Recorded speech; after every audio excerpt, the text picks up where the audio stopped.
Welcome to Horizons of Thought. Today I'm going to talk to you about systems of economic redistribution.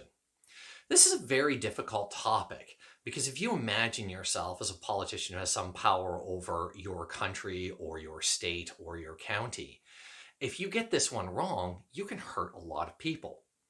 So I'm going to begin by talking about one of the most redistributive systems out there. In communism, the notion is from each according to their ability and to each according to their need.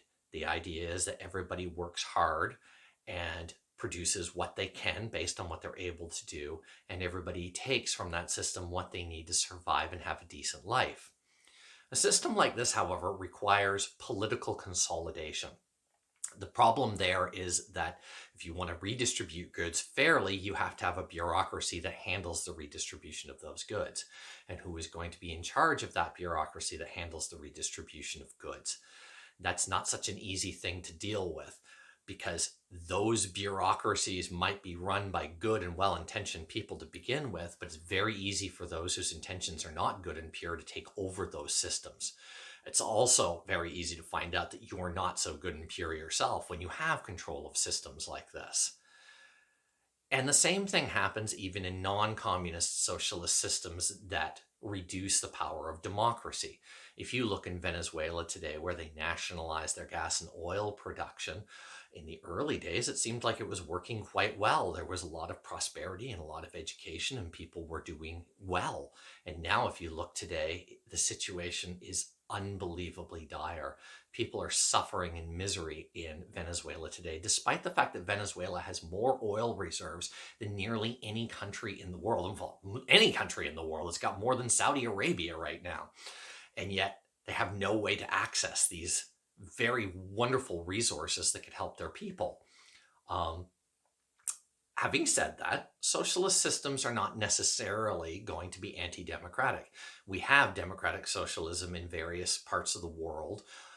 You have it a little bit of it in Canada, you have more of it in parts of Europe, and you have quite a lot in the Scandinavian countries.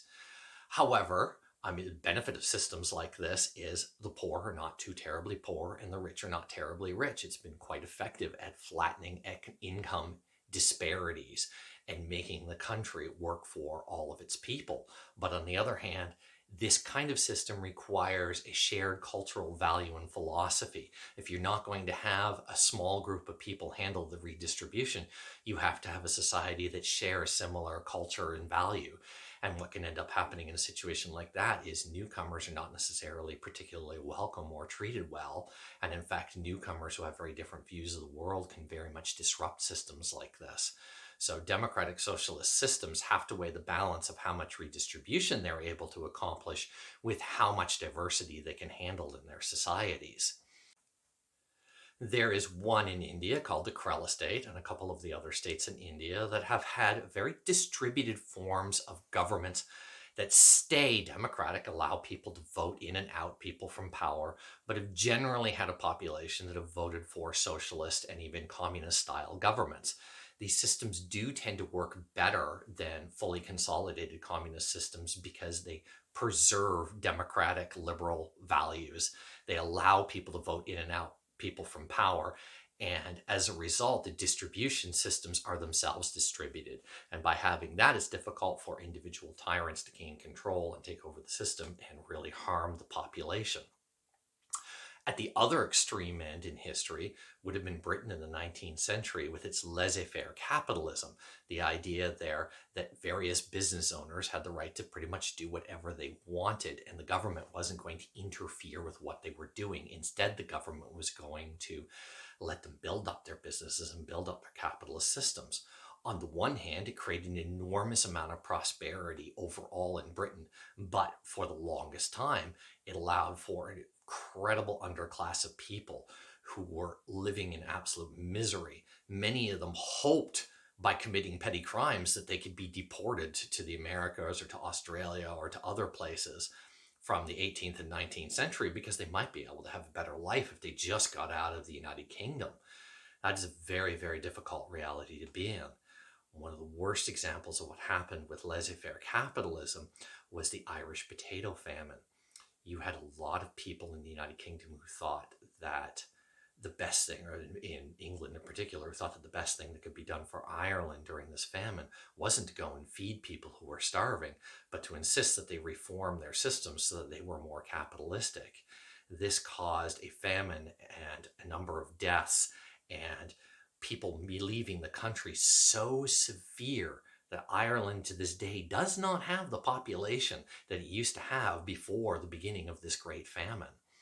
So whether you're talking about an income redistribution system that's highly redistributive, or you're talking about an income distribution system that's highly decentralized and allows individual companies and people to make those decisions, at various times in history, you can get that extremely wrong.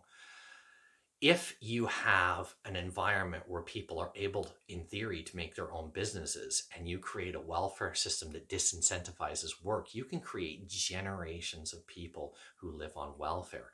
There are parts of my family that have dealt with this particular problem.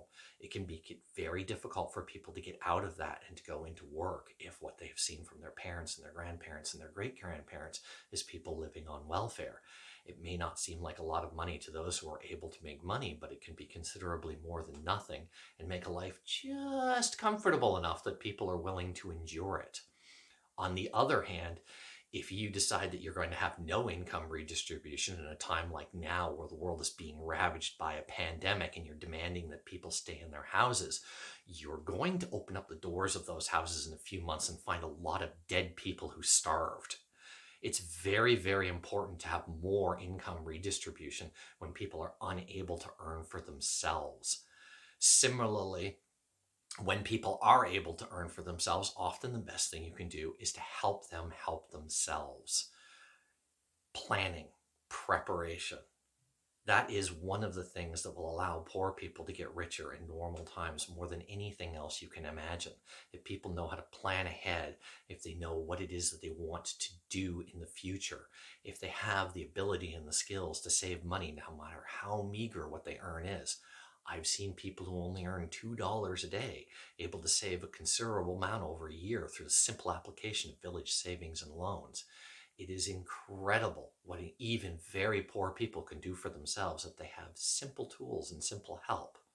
But on the other hand, no one can help themselves when they cannot leave their houses, when they do not have an economy to participate in.